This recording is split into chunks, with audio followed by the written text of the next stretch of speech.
In 2018, Marvel released the movie Avengers Infinity War with one of the best fictional villains, Thanos. And in 2019, they arguably ruined that said villain, but still, that was the end of Marvel Phase 3, the end of an era. I think suffice to say that the interest in Marvel movies has never been as high as it had been at the end of Phase 3. With the death of Thanos, we wondered who would take his place as the big bad guy. Everyone was speculating. I had my speculations.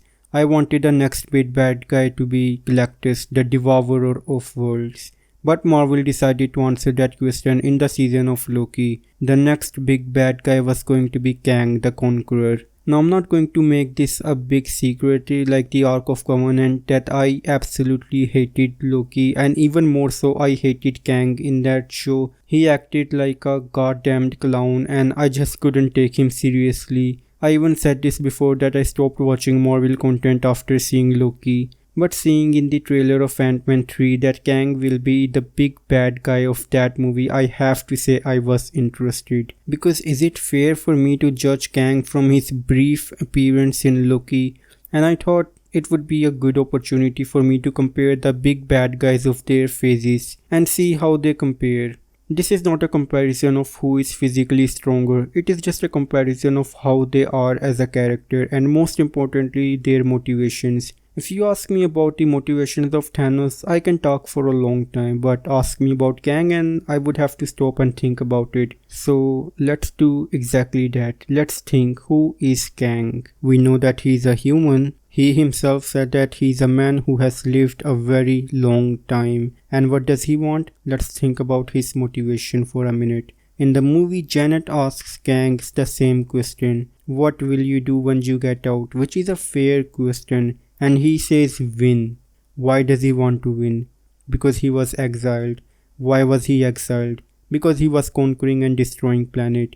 Why does he want to get out? So he can stop his variants from destroying and conquering. And how will he stop his variants from destroying and conquering? By destroying and conquering more than them. Again, this motivation is really vague and it feels like the writers needed much more time to flesh out his character. Let me know if I missed something about his motivation because I really try to understand this guy for the sake of this video. Let's look at Thanos now. Now the Infinity War saga is based on the comic books. I've never read those comics but I've heard the gist of it. In the comics, Thanos wants to collect all the Infinity Stones so he can kill everyone in the universe. Now that is an enormous task and he should have a good reason to do it, right? Well, actually no. In the comics he wants to kill everyone in the universe just to impress Lady Death, which is kind of, well, dumb.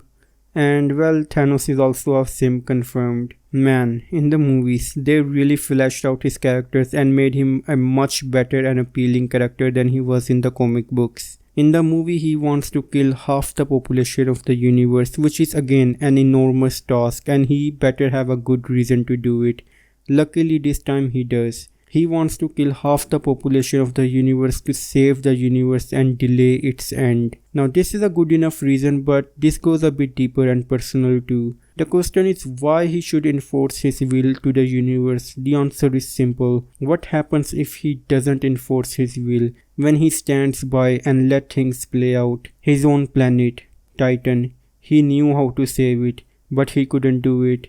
The entire planet got destroyed. He knows what it's like to lose, to so desperately know that he's right, yet to lose all the same. But this time, it's different. This time, he will not fail like he failed his planet. He is willing to make any sacrifice to achieve his goal, because his goal is bigger than himself. He is not doing it because he is selfish, but because he is selfless. He himself doesn't matter, only his goal does. He even destroys the Infinity Stones, nearly killing himself after achieving his goal. And then he dies afterwards by the hands of Avengers, and he dies as a satisfied man, a man who has achieved his goal. And again, this movie Infinity War feels less about the Avengers and more about the character study of Thanos. We spend the most time with Thanos and understand where he's coming from. Now I have another favorite fictional villain, and he's Joker from the Dark Knight. And yes, I know how cringe it is to say that you like Joker because literally everyone likes him, even the people that haven't watched the movie know about the Joker. But I will take the cringe bullet and say that the Joker is also one of my favorite fictional villains. Like Thanos, he also has his ideals and beliefs. Joker believes in chaos and says that anyone is one bad day away from becoming who he is, Joker,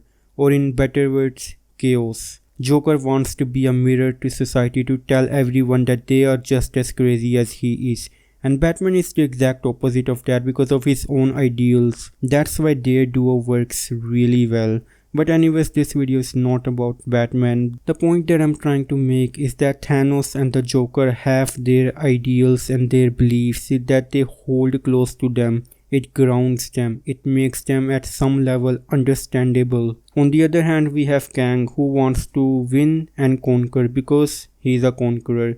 In reviews, people have mentioned that Kang is the best part of the movie Ant-Man 3, and I agree, but I want to clarify that the movie is so bad that anything slightly better would look good by comparison. I think Kang is one of more generic villains that we have seen in Marvel Cinematic Universe, similar to Yellow Jacket known as MODOK in this movie, like Malekith from Thor 2, like Taskmaster from the Black Widow movie. He feels uninspired and uninteresting. Everyone keeps hyping him up like he's the best villain ever, not just in the paid press interviews but in the movie as well. The movie has a stupid build up to Kang because no one mentions his name. They just say that he who conquers or who everyone is afraid of. They keep building this mystery around him, treating him like Voldemort, but we have literally seen him at the beginning of the movie, so why all the mystique? Jonathan Mayer's acting also felt really weird. In the show Loki, he could not stop laughing like a clown, and in this movie, every scene that he's in feels like he might stop and break into tears and start crying. I think the gist of what I'm trying to say is that he has no motivation, that he is evil for the sake of being evil. Then I thought that maybe it's not fair for me to judge this character so harshly, because he has been in only a single movie, that he has yet to make more appearances in the future, and Marvel will definitely have the opportunity to improve his character. While that's true, but I had to remind myself that the Joker and Thanos had only a single movie to flesh out their characters, and if they could do it, then Kang has no excuse to be a generic villain. Yeah, I also wanna say that Endgame doesn't count as a second movie for Thanos, because well, I think that movie arguably made him a worse character than what he was in Infinity War. And yeah, I suppose I should also talk about MODOK. I had so much to say about him, but I suppose this video is long enough already, so I'll say it as briefly as I can. The CGI, absolutely terrible and atrocious. MODOK could have been used in a different film as a more serious villain. His presence in this movie felt completely unneeded. Also, he died and I think it was almost played as a joke, and then the sad music started playing in the background, which made me wonder if they were playing it ironically or just because they genuinely thought that it was a sad moment. Again, MODOK in this movie was an absolute tragedy. If I have to rate this movie, it would be 35 out of 100. But let me know how you would rate this movie. If I like your rating and the reason for it, then I'll pin your comment. And that's all I've got, and for now, it's a goodbye.